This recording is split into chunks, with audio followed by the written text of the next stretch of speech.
Boa noite. Hoje, dando continuidade então à hora da matemática, nós teremos aqui então a palestra do Robson Ricardo de Araújo. O Robson foi nosso aluno aqui, se formou em 2013, né? Depois fez um mestrado aqui também com o Toninho. E atualmente ele está terminando o doutorado dele lá na Unicamp, com a Sueli. Ele está assim, um pouco preocupado comigo, porque ele vem aqui para discutir os problemas da tese dele, eu laço ele para fazer palestra. Ele vai começar a vir escondido aqui no departamento para eu não encontrar com ele. Agradeço o Robson mais uma vez pela ajuda aí. À vontade. Obrigado. É sempre muito da hora dar essa palestra aqui, por um motivo óbvio, né? Esse é o título do evento.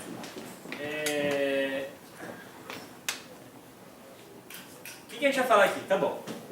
É muito raro que a gente... Não sei, vocês não estão todos no primeiro ano. Já tem um contra-exemplo ali, mas tem mais... Pode? Sim. Pode, vocês dormem, se não tiver bom, eles dormem. Não tem problema não. Não sei se vocês têm muito tempo de refletir um pouquinho sobre o que é matemática. Eu não vou fazer nada de filosofia, não, pelo amor de Deus. Não é nada disso. Mas se vocês têm muito tempo de pensar um pouquinho sobre por que fazer matemática, o que é... Eu sei que vocês têm uma dúvida angustiante que vai tomar conta de vocês a partir do meio do ano para frente, quem está no primeiro ano, que é escolher o que tem que fazer ano que vem. Né? Quem está principalmente no diurno, tem que escolher entre pura, aplicado, licenciatura e coisas assim. Então acho que esse momento da hora da matemática é sempre interessante para vocês pensarem nessas coisinhas e espero contribuir um pouquinho nessa história. Vocês já devem ter ouvido alguma piada parecida com o que eu vou contar aqui agora? Talvez. Sabiam que tinha um engenheiro, um físico e um matemático que viviam no mesmo apartamento, no mesmo prédio, né? E um belo dia, estavam todos dormindo, etc.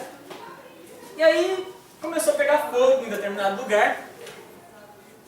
E o primeiro a perceber foi o engenheiro. Ele acordou assustado, assim. Já saiu com um balde de água, já jogou onde estava o foco de incêndio e tal, e apagou o incêndio e acabou o problema. Beleza. Pouco tempo depois, começou o incêndio de novo. Mas dessa vez foi o físico que acordou, assustado. Chegou, saiu, foi lá, olhou, falou, olha, tá pegando fogo mesmo. Chegou perto, sentiu, falou, tá quente, é verdade, acho que é incêndio mesmo. Foi, olhou, procurou o extintor de incêndio, pegou, foi lá e apagou. Correu um certo risco aí, mas conseguiu de boa, né? Tá bom. Pouquinho tempo depois, aparece, finalmente, a figura central da história. Quem? Tinha que ser o matemático. Começou a pegar fogo outra vez. O prédio ruim, né? Esse, né? Beleza, começou a pegar fogo outra vez. Dessa vez quem acordou foi o matemático. E aí, ele saiu, olhou, olha, pegando fogo lá, hein? Começou a olhar, procurou, achou o extintor de incêndio. Dá pra apagar o fogo e voltou pra dormir. É mais ou menos assim a vida de matemático, não é? Dá a impressão de que às vezes não serve pra nada, ou sei lá, é só teorias e teorias, não é? Eu não vou enganar vocês não, às vezes é isso mesmo. Mas enfim, a discussão aqui hoje é se matemática é arte ou ciência. Eu não sei se antes do título dessa palestra vocês já tinham pensado sobre esse assunto. Talvez para você seja óbvia a resposta ou não. Quem arrisca? Dá um palpite aí. Qual seria a resposta a essa pergunta? Ou o que tem na sua cabeça como resposta a essa pergunta? Vocês podem conversar comigo, eu não fico triste. Um pouco dos dois. Um pouco dos dois. Tá bom, mas porque eu fiz a pergunta, né? Porque senão a maioria de vocês ia dizer que obviamente matemática seria uma ciência. Ah, ciência que estuda, sei lá, alguma coisa. Defina a matemática. Ou não?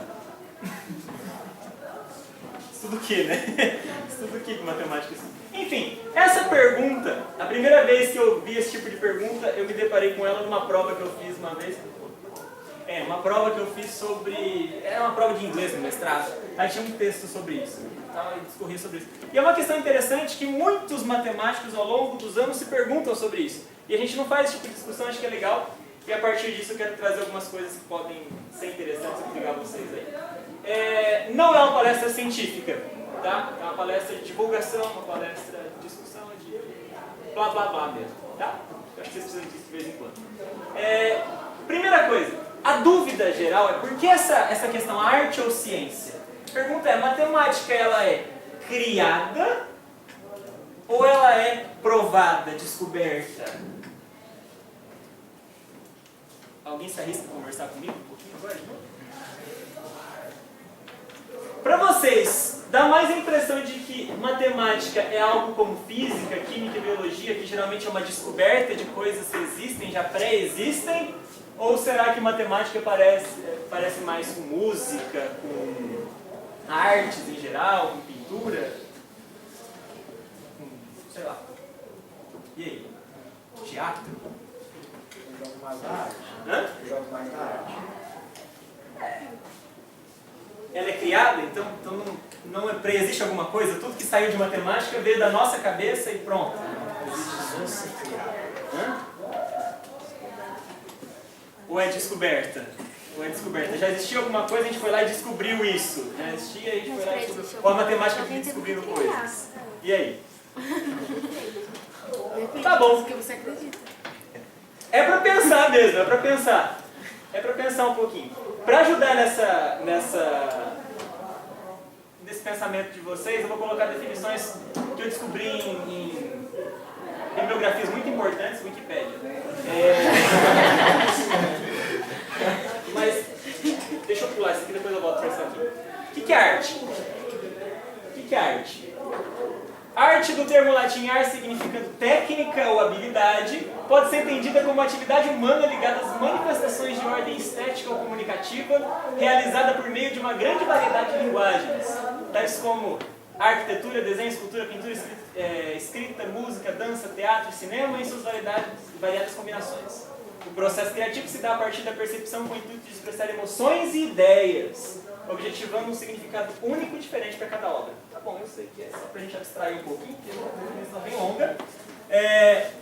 Mas, de certa forma, isso manifesta alguma coisa estética. Matemática parece para vocês algo bonito, algo que enche os olhos, ou algo que dá raiva às vezes, sei lá, algo assim. Parece que manifesta alguma percepção, algum sentimento, assim. Mas eu for algum sentimento? Tá. Geralmente a arte serve também, durante a história da humanidade, serviu para realmente expressar as emoções humanas. Né? Tá bom. E ciência? Ciência, do latim scientia, traduzido por conhecimento, refere-se a qualquer conhecimento ou práticas sistemáticos. Em sentido estrito, ciência refere-se ao sistema de adquirir conhecimento baseado no método científico, bem como ao corpo organizado de conhecimento conseguido através de tais pesquisas. Geralmente ciência é assim, você tem um objeto de pesquisa, um fim que você quer, e você tem todo um processo, uma sistematização para alcançar aquele determinado fim, por exemplo. Matemática é isso? Matemática é arte, matemática é ciência. Matemática é algo organizadinho, que busca algum fim, que tem um objeto de estudo. Biologia, por exemplo, tem um objeto de estudo, a vida. Física tem seu objeto de estudo, a natureza em geral. A química em si, a gente pode pensar nos elementos químicos, etc. E a matemática? Teria um objeto de estudo?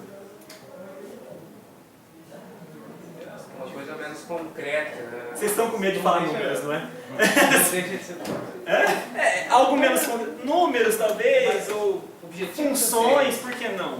Né? O que mais? Tá, Geometria. quer falar comigo? Geometria, formas. Hã? Formas. Analítica, você viu que ela não tá. Euclidiano nunca. Euclidiano não serve pra nada. É o que eu mais critico. Mentira, serve sim. Serve pra você aprender a falar matemática. Aliás, tem um assunto aqui hoje, linguagem matemática. Ó, tem duas frases aqui de matemáticos famosos que ilustram um pouquinho dessa dúvida. Que essa dúvida existe mesmo entre matemáticos, se matemática é arte ou ciência. O Hardy, que foi, acho que um teorista dos números, algébrico e tal, ele disse assim uma vez: não há lugar no mundo para matemática feia. Fala que matemática tem que ser, então, algo sempre muito bonito. Né? Vocês já estão participando bastante das coisas de matemática, não percebem que a coisa é linda mesmo, não é? Então, tá bom. E esse von Neumann é famoso pela teoria dos jogos e tal, ele tem um outro posicionamento. Ele diz o seguinte: quando a matemática se distancia das fontes empíricas, empírico está mais relacionado, por exemplo, a física, a biologia, a química, são ciências mesmo que você consegue observar e ver acontecer. Né?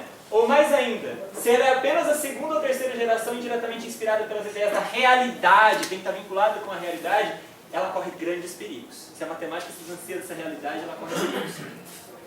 Dois posicionamentos distintos. Segundo Hard, a matemática ela tem muito de arte. Ela é arte por si só, ela fala expressa algum sentimento, ela expressa estética e coisas assim. E o von Neumann ele já fala outra coisa, olha, tá bom, pode ser bonito isso aqui, mas ó, se o matemático esquecer da realidade, corremos um grande perigo.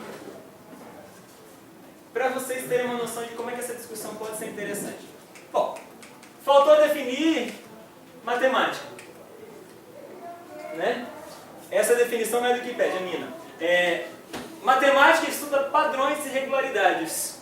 Com auxílio de computador ou apenas com papel e caneta. Ou não. Não é isso que vocês dizem? Ah, será que... Eu vi uma coisa, será que ela continua valendo? Aí eu vi uma sequência, nossa, será que ela continua valendo? Né? Ou eu vi alguma coisa, algum formato, algum objeto no espaço, e eu vou ver se aquilo tem algo interessante, aquilo tem algum padrão interessante, ou coisa assim. Matemática não é muito disso. Ou, já estudaram séries? Aposto que vocês escolheram fazer matemática, vocês viram lá na grade, né? Tem séries na faculdade, né? Só o primeiro ano ainda não. Então, mas sinto informar vocês, não é Dr. House, não é nem nada parecido. Netflix? Não é. É mais legal. A questão é a seguinte, eu acho que toda essa discussão a gente pode sintetizar assim, olha, matemática ela pode ser um pouquinho de cada coisa. Ela é ciência, porque o que se faz tem que ter um certo rigor, tem que se ter um método, tem que se ter um fim, tem um objeto que muitas vezes é número, é espaço, é geometria, é função e coisas assim, mas também ela pode ser bonita, ela pode ter estética, ela expressa o quê? Pensem comigo. O poeta, ele brinca com o quê? Com as palavras. O pintor, ele brinca com o quê? Ele faz arte com o quê? Com cores, com formas, não é? O escultor, sei lá, com coisa do tipo, né? E o matemático, ele faz arte com o quê? Quem arrisca? Números, etc. Tem algo mais geral do que isso. Verdade. Tá quase lá. Não, um pouquinho mais. A arte do matemático são as ideias. Tá? O matemático ele faz arte com as ideias. O matemático ele brinca muito com isso. E como que ele faz? Vocês se espantam às vezes de olhar para um teorema e falar como é que o cara fez aquilo, gente? Cansei de olhar e falar, meu Deus do céu, nunca que eu chegaria no nível, nunca que eu conseguiria pensar num negócio desse. Alguém que é um super artista, então, que fez aquilo. Mas um artista das ideias, que consegue conectar coisas que a gente não faz ideia mesmo de como é que ele fez aquilo. Né? Então a gente pode até dizer, pode pensar em matemática como uma terceira coisa, uma coisa que envolve arte, que envolve ciência, mas que é, por si só, algo especial. A gente corre o risco, às vezes, de pensar que matemática é só técnica também. Né? É só fazer continha, não sei o quê, é cálculo, etc. Não. Matemática lida com ideias. É que a gente acaba aprendendo a técnica primeiro das coisas. Né? Na escola, quando a gente aprende a mexer com x, etc. da vida, depois chega na faculdade e começa com limite, derivado, não sei o que, é tudo técnica.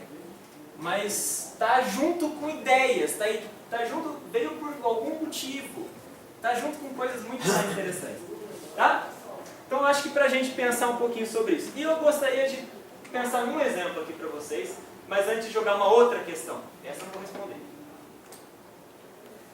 Portanto, o desenvolvimento da matemática ele pode ser completamente livre, ou seja, tudo que eu faço, se for bonito já está bom? Ou ele deve ser guiado por aplicações das ciências naturais, física, química, biologia e as tecnologias também? Ou seja, a matemática precisa de fato ter um fim aplicado. De alguma forma servir para alguma coisa. Bom, essa pergunta vocês vão se fazer dentro de vocês sobre o que vocês mais gostam de trabalhar na vida de vocês até o final do ano, pessoal, primeiro. Né? Puro ou aplicado? Ou ainda, licenciatura? Por que não? O pessoal da licenciatura talvez está no pior caminho, porque está no meio das duas. Né? Talvez a maior chateação em matemática, e eu estou dando aula também no ensino médio, acho que a maior chateação em matemática muitas vezes é que a gente fica muito na parte da ciência em sala de aula. A gente mostra muito, a gente fala muito sobre funções, sobre geometria, etc. Mas a gente esquece muitas vezes de mostrar que aquilo é bonito também.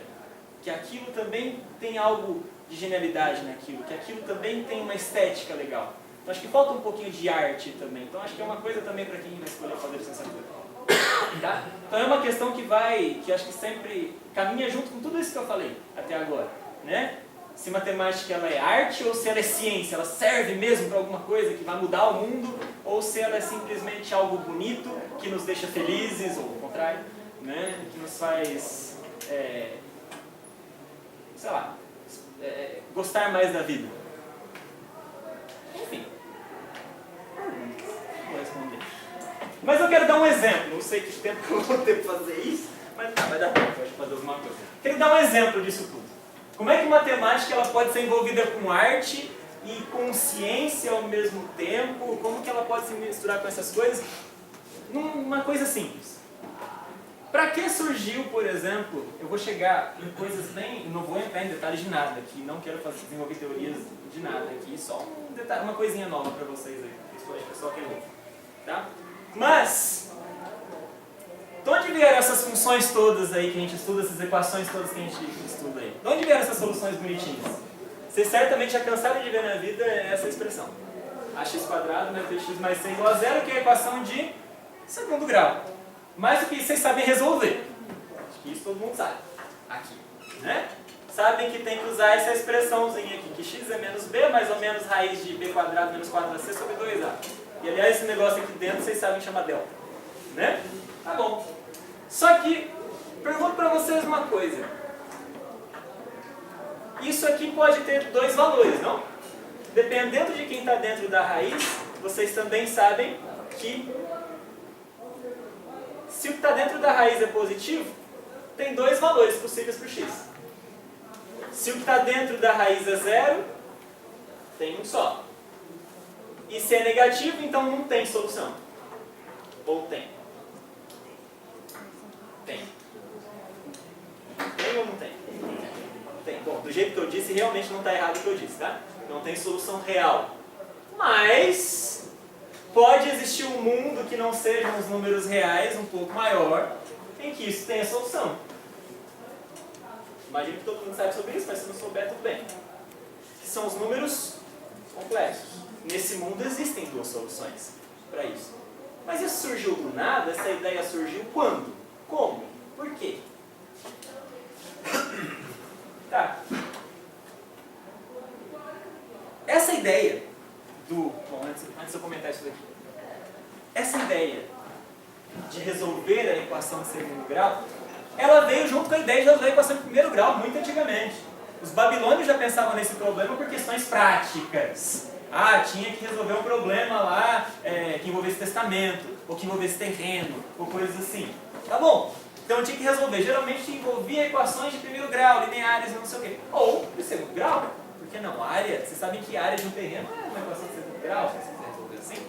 Né? Tá bom, então precisou dessas coisas. Babilônios, egípcios, etc, sempre brincaram com essas coisas e encontraram a solução para isso muito antigamente. Não é novidade para ninguém isso. Né? Mas, mais tarde, alguém vendo isso, pôde pensar num outro problema. O problema de resolver equações de terceiro grau. Eu trouxe um caso particular aqui, vocês sabem que pode ser mais geral do que isso, mas toda equação de terceiro grau pode chegar nessa carinha aí. Tá? Pense isso aqui numa equação de terceiro grau normal. Claro, tendo resolvido a equação de segundo grau, alguém pode ter pensado, olha, dá para resolver será de terceiro grau também? E quando fala resolver, em que sentido? Encontrar a solução só? Sim, encontrar a solução é algo interessante, mas encontrar uma solução que você pudesse criar uma fórmula. Que você pudesse falar, olha, se você colocar o A e o B, a fórmula vai me dar já. Cara, só coloca lá o A é tal, o B é tal, então a resposta é tal. A solução é tal. Né? Bom, essa foi uma pergunta que começou a intrigar matemáticos lá na época do Renascimento, quando a matemática voltou a funcionar. Antes ela estava meio esquecida, ela, na Europa principalmente, mas ela funcionava na Índia, por exemplo, lá durante a Idade Média, ela funcionava na Índia, mas não na Europa. Né? E foi inclusive na Índia que se criou essas coisas todas, dessas noções de álgebra bem simples que a gente tem hoje. Tá bom. Mas, esse problema aqui ele foi muito intrigante. Por que ele foi intrigante? Porque alguém queria fazer uma espécie de delta e Bhaskara com isso. Alguém queria ser o novo Bhaskara da história. Né? Falou, nossa, eu quero criar uma fórmula para isso, para resolver isso daqui, só dar o raio D e já sai a resposta. Não sei se vocês conhecem essa história, mas sabem que isso demorou para sair alguma solução para isso. Um cara que não me recordo o nome, eu vou ser mais preciso, vou roubar aqui a bolinha, tem um nome. Eu tenho um nome. Eu tenho um nome. Ó. Tem um cara chamado Luca Pacioli, na 1490 mais ou menos, ele escreveu um livro. Olha, estudando essas coisas, falou assim, ó, seguinte, meio final dramático, sabe? Final de livro que você gosta, hein? Podia ser melhor, hein? Ele falou isso, falou, olha, não tem solução a isso não. Até agora a gente não achou nada. Triste, né? Ninguém achou nada solução para isso, não achou solução para esse negócio não. Tá, o pessoal ficou intrigado, não é possível que ninguém vai achar uma solução para isso, não é possível que não tenha solução para isso. E começaram a investigar. Aí começou uma história mais interessante para isso, envolvendo principalmente esses três personagens aqui. Scipione del Ferro, Tartaglia e Cardano. Vocês já ouviram alguma história sobre esses três caras? Alguém aqui já ouviu isso? Alguma história sobre isso? Já? Já ouviu? Não sei, talvez alguém até o final do ano fale sobre isso aqui. Não sei. Talvez chame o Hermes, talvez eu falar sobre isso. Né?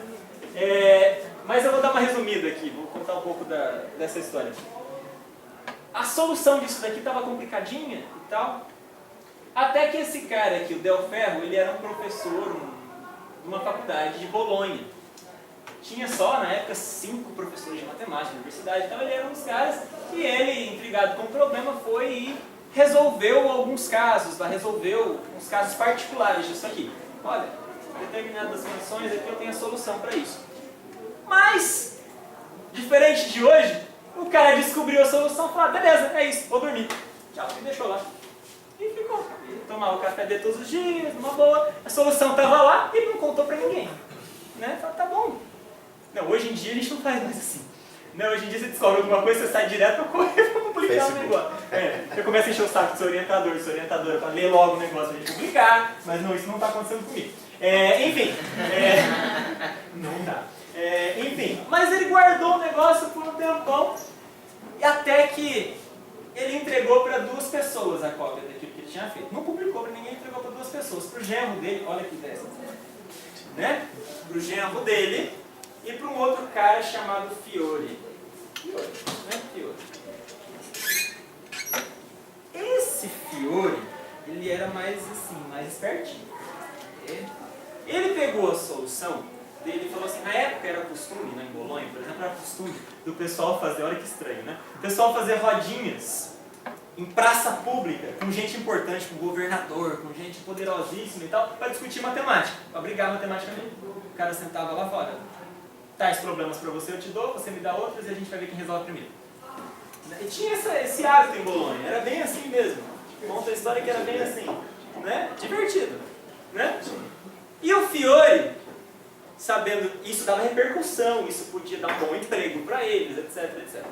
E o Fiore, sabendo disso, ele guardou essa solução do problema da pública, que é esse daí, as soluções disso que ele recebeu lá do Del Ferro. E pensou, olha, vou usar. Vou desafiar alguém. Aí ele olhou no mundo matemático da época, ele escolheu um cara chamado Tartaglia. Esse Tartaglia era um cara mais pobre, um cara mais simples, só que era professor de uma universidade, uma cidade italiana qualquer lá também. Acho que Veneza, não sei. Enfim. Mas, esse Tartaglia, ele tinha estudado um pouquinho desses problemas e tal, ele tinha dito que tinha resolvido uns casos particulares. Põe A igual a -3 e o B igual a 5, por exemplo, eu consegui resolver. Coisa assim. Né? Então, o Fiore, que é quem recebeu a prova do Del Ferro, pensou, vou desafiar esse cara, eu duvido que ele está falando a verdade. Como ele tinha a solução na mão dele, ele falou, olha, eu vou desafiar.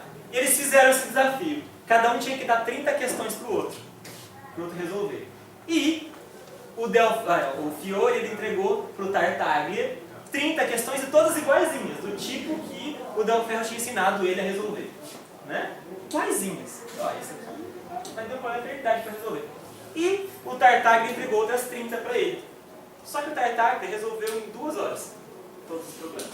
Podia demorar até 45 dias isso. Ele resolveu em 2 horas. Né?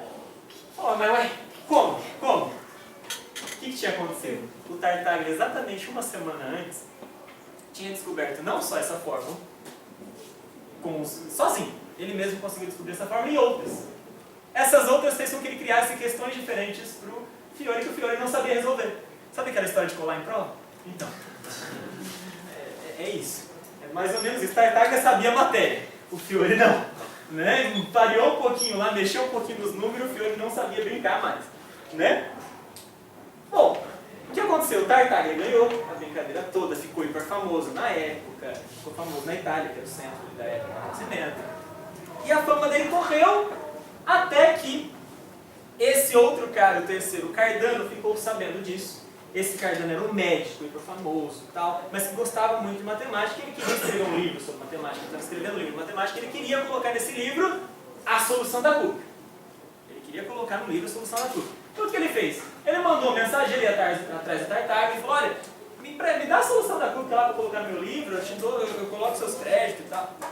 Bom, o Tartaglia falou que não queria, que ia dar.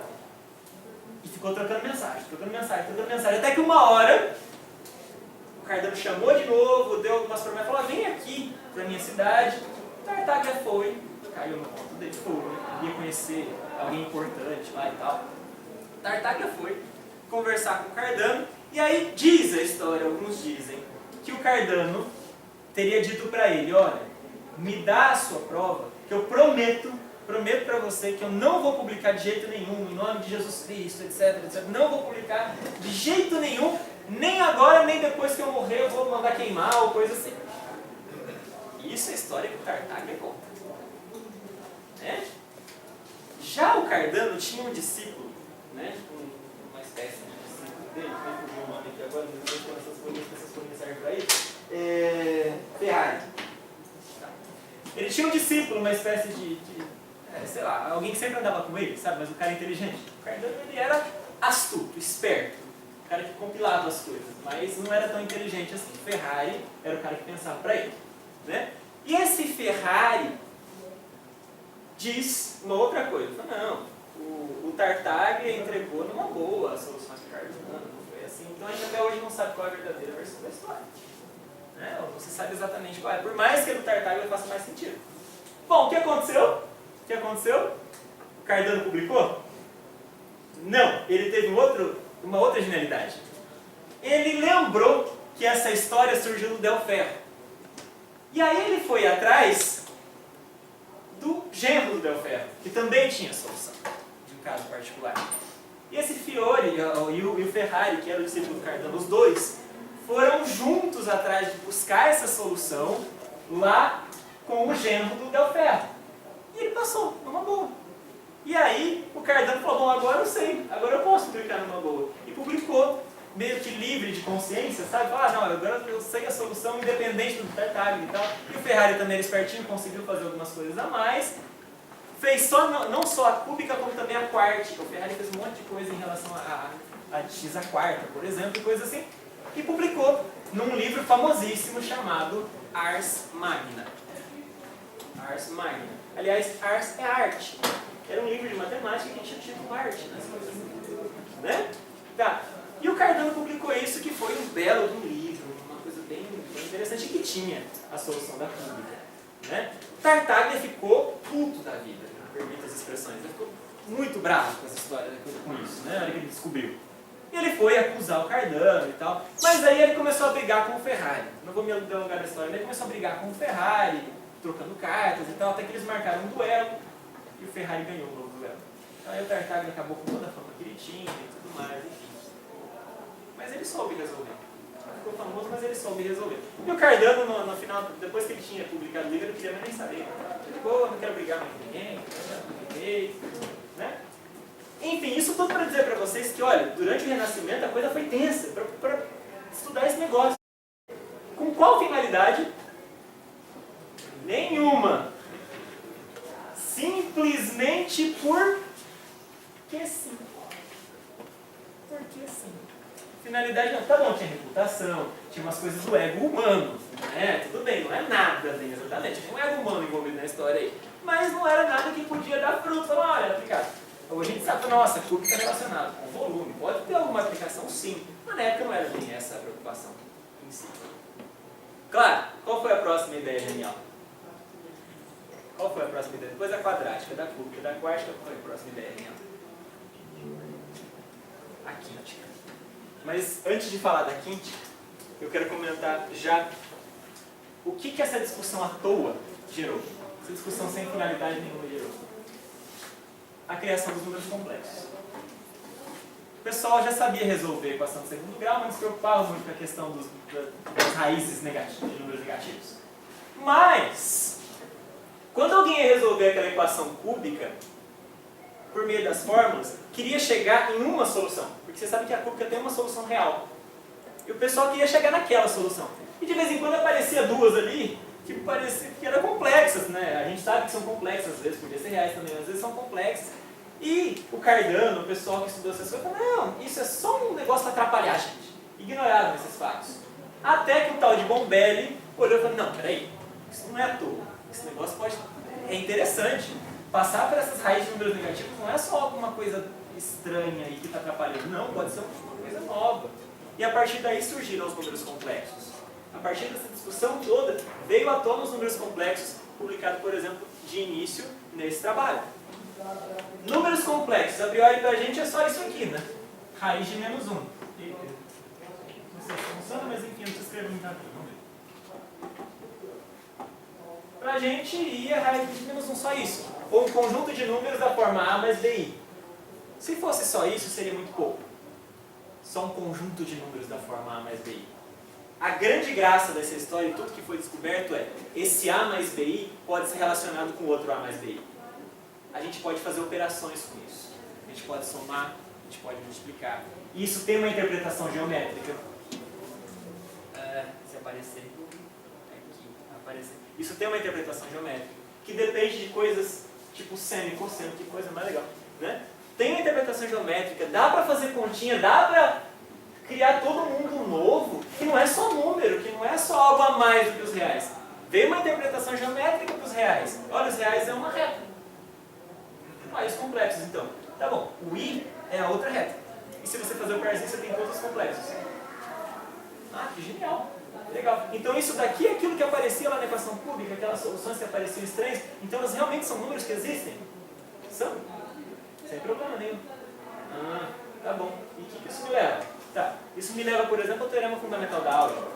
Levou na época, o pessoal, para provar o teorema fundamental da álgebra. Todo polinômio de grau n possui, exatamente, pode ser repetido, n raízes complexas. Complexas, ok? Olha que coisa fantástica, porque você fecha uma coisa interessante com um polinômio qualquer de grau n e você sempre vai ter n raízes. Quais são elas? Outra história. Mas você tem n. Você não vai ter mais, você não vai ter menos, você vai ter n. Então isso já é uma coisa que saiu de toda essa teoria. Aliás, esse é um dos teoremas mais bonitos que vocês espero que vejam na graduação.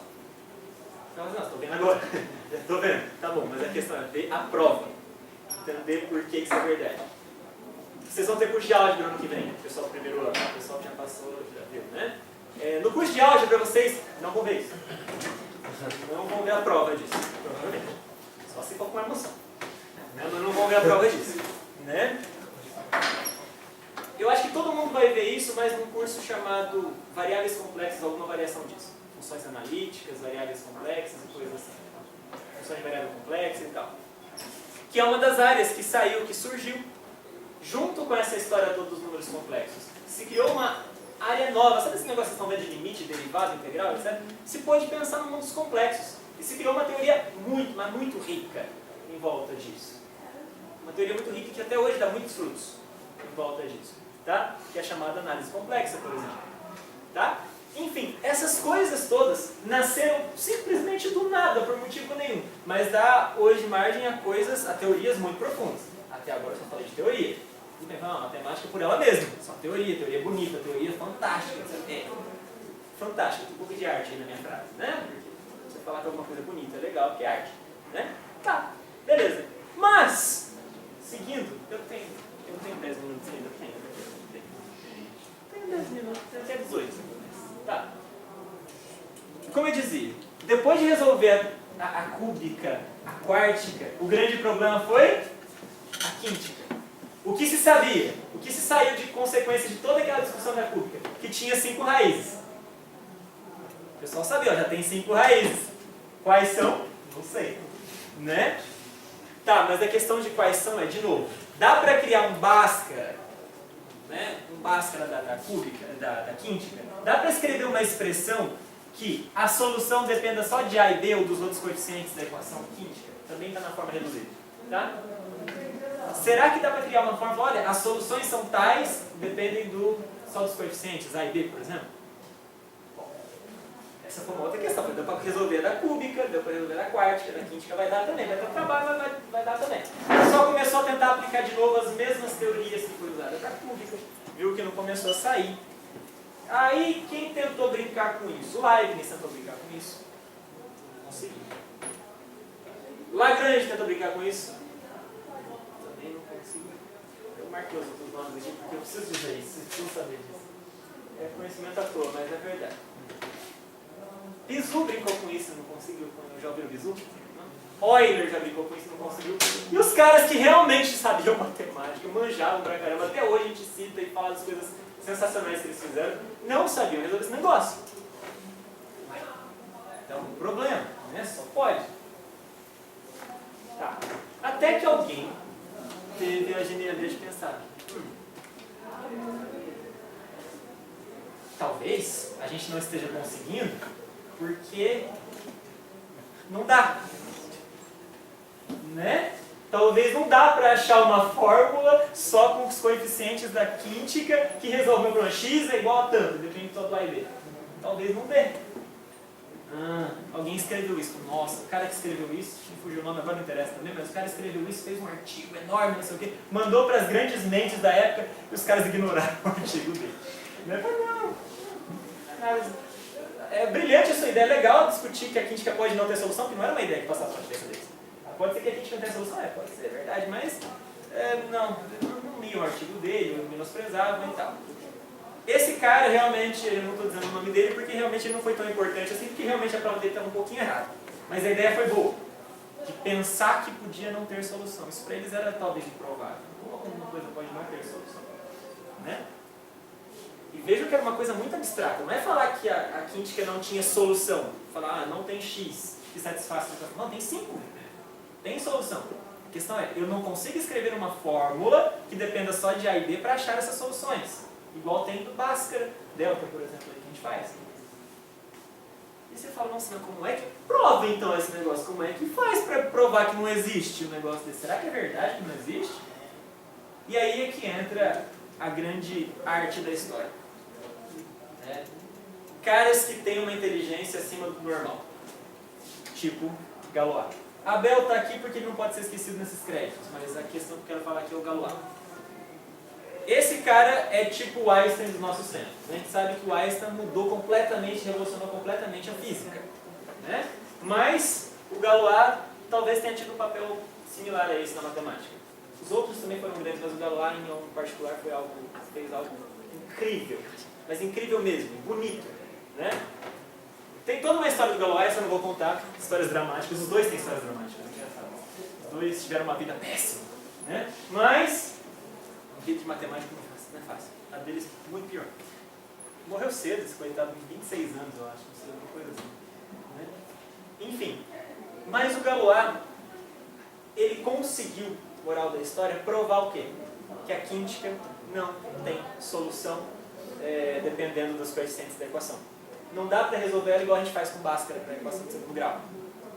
Mas como é que ele fez isso? Ele fez isso estudando algumas coisas muito mais gerais. Ele estudou as soluções da equação, as possíveis soluções, e ele falou, olha, essas soluções podem ser permutadas, podem ser trocadas de lugar. Ele criou uma teoria que consequentemente provou que a quíntica não era possível de ser resolvida, uma teoria fantástica. Do dia para a noite, dizem. Né? Uma teoria fantástica na prisão, antes de morrer, na verdade que ele morreu, segundo alguns dizem, morreu num duelo, mas talvez isso seja lenda. Mas enfim, um duelo e tal, por causa de mulher, enfim. Quando eu falo por causa de mulher, não é menosprezão, ao contrário. Quer dizer, morreu eu não lembro muito bem a história, mas alguém desafiou ele a um duelo porque ele gostava de uma pessoa e a pessoa também gostava dela.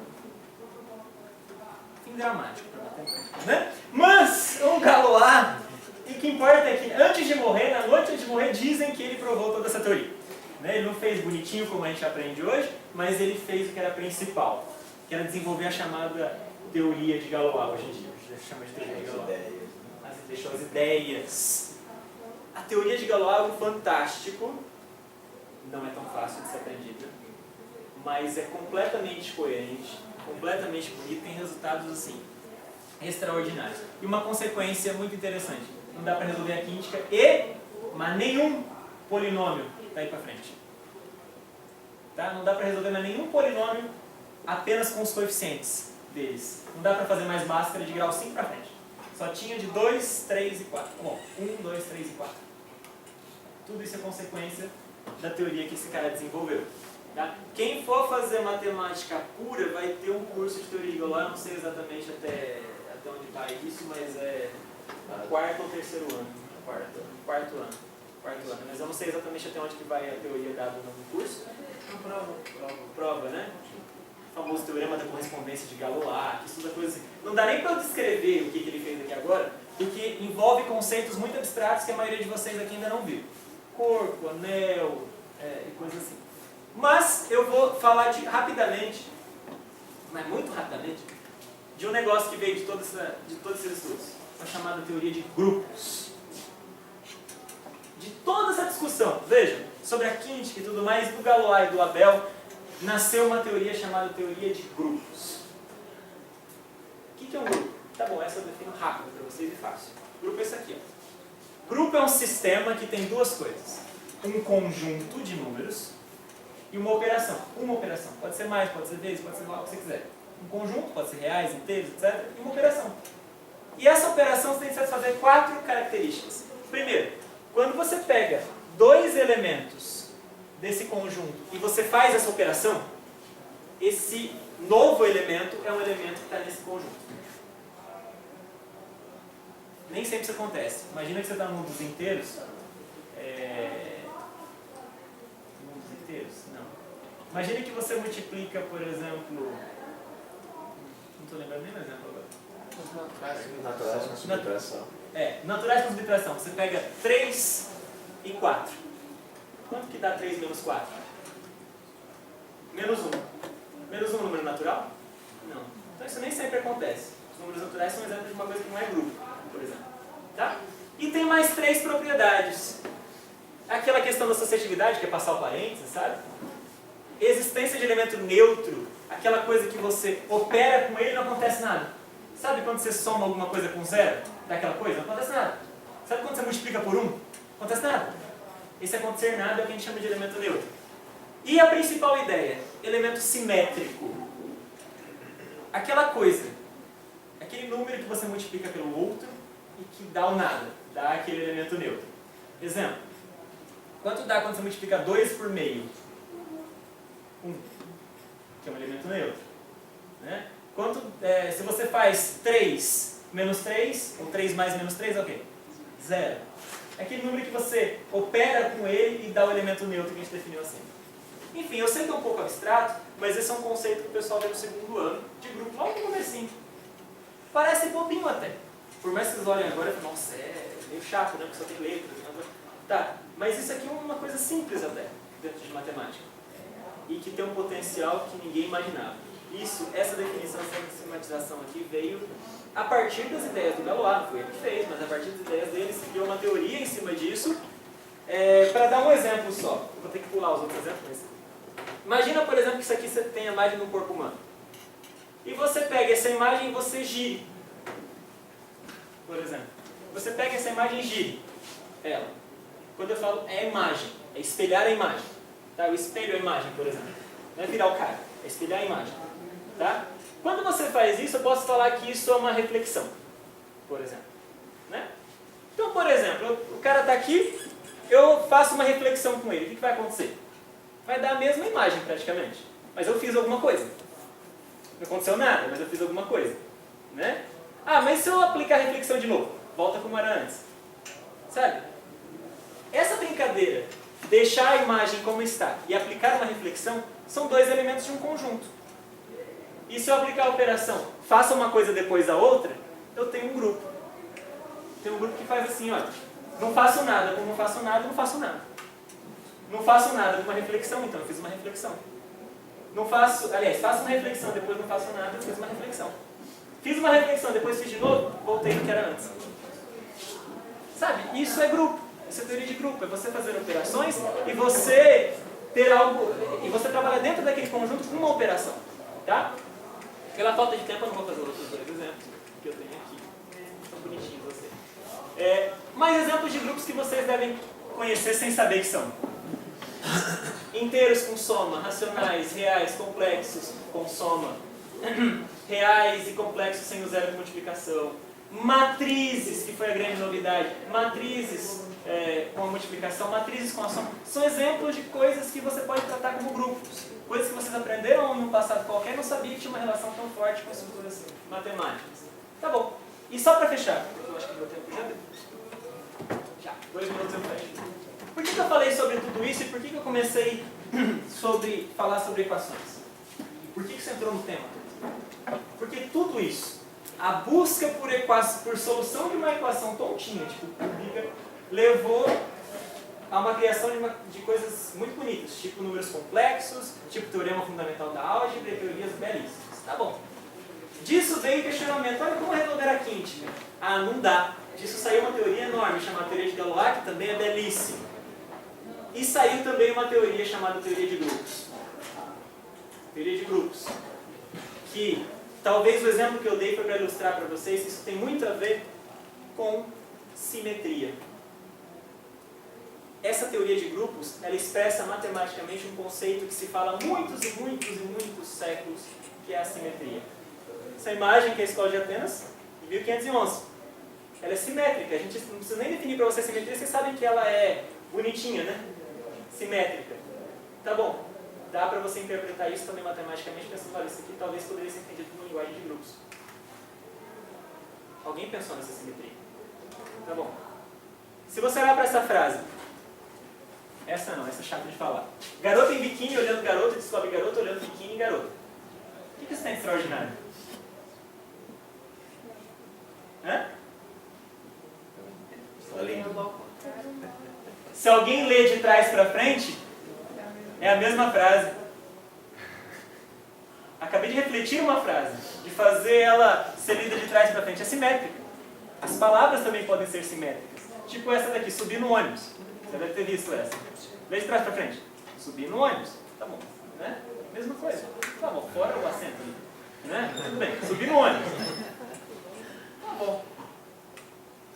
Isso aí chama palíndromo. O professor já tinha falado, palíndromo. O que é isso? Cromossomo Y, que tem o homem. Né? O pessoal percebeu assim, vocês sabem que os cromossomos, eu não lembro mais na biologia, mas sabe que os cromossomos vêm aos pares. E no homem aparece XY, em vez de aparecer X, tipo na mulher aparece XY. Meio que o Y não tem parzinho. Né? Para que servem esses parzinhos nos cromossomos? Para os cromossomos não sumirem, não definharem, não desaparecerem. Um protege o outro. Um protege o outro de sofrer mutações muito assim, de forma que a espécie humana vai sumir, por exemplo. Mas esse aqui está sozinho. Alguém pode pensar, peraí um pouquinho, quem o protege? Quem vai inibir ele de sumir? Quem vai inibir os homens de sumir da Terra? Né? Alguns podiam até pensar, e pensavam antes do sequenciamento do DNA, que isso ia acontecer em 5.000 anos, talvez. Os homens sumiriam, por exemplo. Acontece que 12% do cromossomo Y, ele é um palíndromo, tipo subir no ônibus, que o protege de sumir. Ou seja, o cromossomo Y é simétrico, por mais que não pareça, ele é simétrico. E ele protege a gente de sumir, por exemplo. Isso tem a ver, né? Não dá. Não dá. As mulheres estão pensando que Estão perdidas, né? Não dá. Não dá. Não vão sumir. Ai, que triste. Não dá. Enfim, Isso para vocês verem como é que isso tem a ver com simetria. Isso é teoria de grupos. Aquela brincadeira do inverso é simetria. É a linguagem matemática da simetria. Tá? Eu não vou partir daqui, não quero falar muito mais disso, mas... Não tá legal. A geometria euclidiana, na verdade, já não serve para muita coisa. Porque ela fala que a soma dos ângulos internos do triângulo é 180, por exemplo. Por causa da axioma das paralelas, vocês já devem ter visto na prova de hoje. Quem fez a prova hoje, deve ter aparecido já. Né? Se não apareceu, boa sorte na próxima. Mas dá para generalizar e pensar que isso não acontece. E se construir teorias riquíssimas. Outras geometrias. O que isso tem a ver? O que isso tem a ver? Bom, tem a ver que o conceito geral de geometria, ele depende da definição de grupos. Depende de simetria. Não sei onde está escrito isso. Em algum lugar aqui. Transformações do espaço. Você preservar transformações do espaço. É o conceito implícito de simetria. Eu sei que estou falando muito rápido no final de propósito, porque está acabando. Mas por que isso tem a ver? Pera, volta. Tipo, você estava falando de grupo, falou de simetria, conectei uma coisa com outra, depois eu falei que isso tem a ver com geometria. Tá bom, e aí? E daí? Tá bom, e daí que se criaram teorias em cima dessas novas teorias, envolvendo essas teorias, em particular, que chegaram, por exemplo, na teoria da relatividade geral. Tá? A teoria da relatividade geral não existiria, sinto informá-los, se não existiria a teoria de grupos. Não existiria, se não existisse teoria de grupos. Tá? E que talvez não existisse se não tivesse pensado sobre a solução da quíntica, que talvez não existisse se alguém tivesse pensado na solução da cúbica, que antes era um problema sem aplicação nenhuma. E que hoje muita coisa depende disso. Tá? Então, quando alguém disser para vocês que matemática não serve para nada, concordem, às vezes pode ser verdade. Mas talvez aplicações venham quando vocês não estiverem mais aqui. Tá? Então, acho que a discussão que eu queria trazer para vocês é a seguinte: matemática tem que ser bonito, sim. Não pode perder as aplicações que a gente deve buscar, etc. Mas uma coisa tem que dar a mão para a outra. Pode, dando a mão para a outra, talvez fique legal. Te faz se sentir bem, porque é arte, e te faz progredir, porque é ciência. Beleza? Então, é isso aí. Por hoje tá bom? E...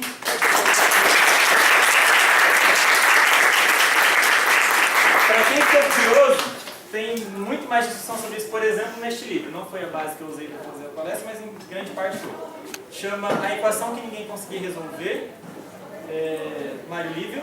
Se alguém quiser, tem muita coisa interessante e que fala bastante sobre essa brincadeira de grupos, de simetrias. A equação que ninguém conseguia resolver é a quíntica, tá? Beleza? Então, um pouquinho dessa história toda de uma maneira muito legal, é um texto muito gostoso de ser lido. Tá bom? Quem quer perguntar alguma coisa para o Robson? Hã? Vocês acharam que estava vindo aqui só fazer continha, né? Vai chegar lá, fazer 2 mais 2, dá 4. Hã? Você pegou?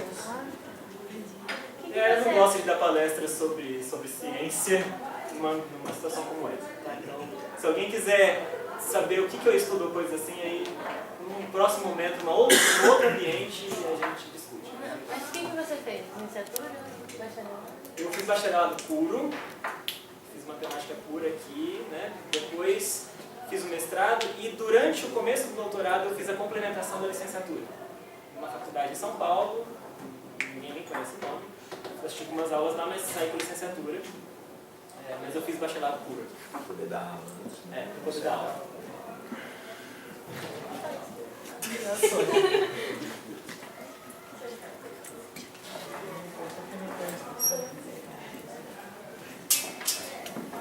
Ok? Então vamos agradecer o Robson. Obrigado.